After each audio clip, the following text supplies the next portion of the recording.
Hey guys, we are going to do Try It problem number 1. Try It problem number 1 talks about the domain and range of each function.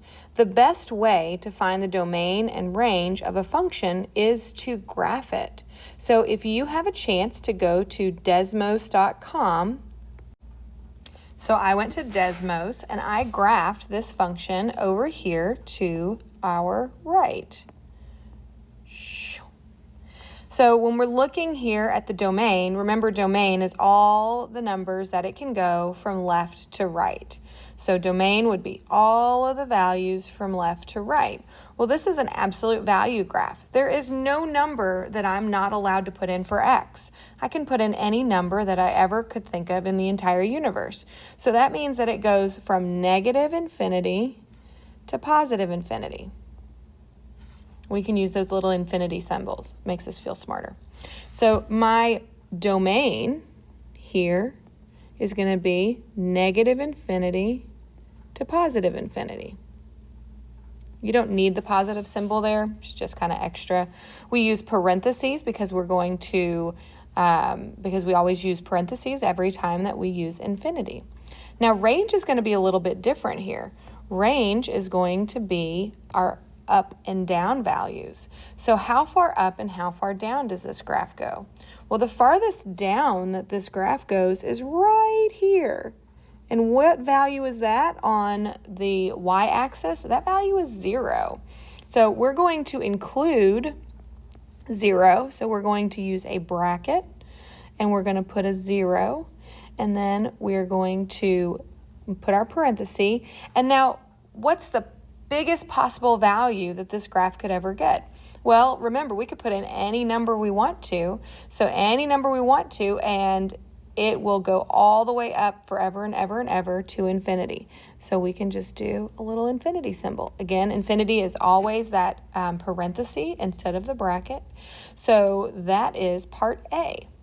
Now, part B, we're going to go back into Desmos and graph that function. I'm on an iPad, so I downloaded an app called Desmos Graphing Calculator.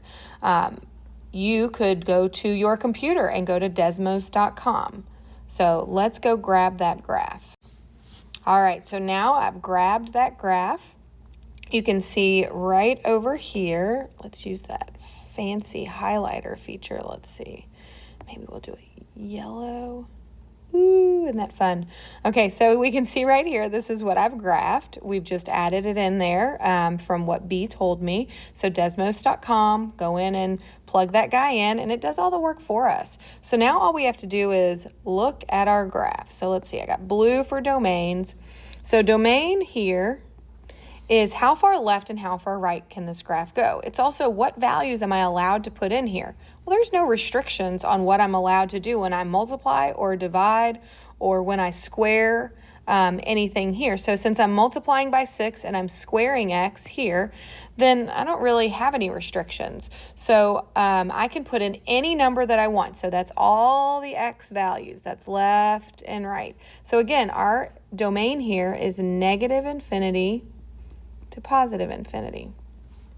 Now our range is a little bit different again. So let's go grab the red.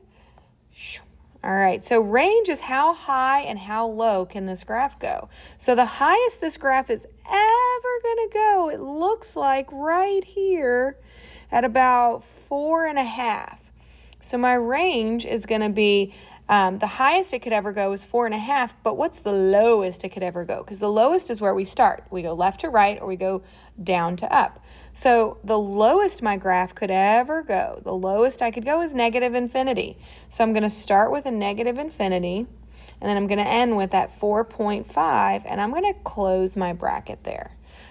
Close it because I'm including that point of 4.5.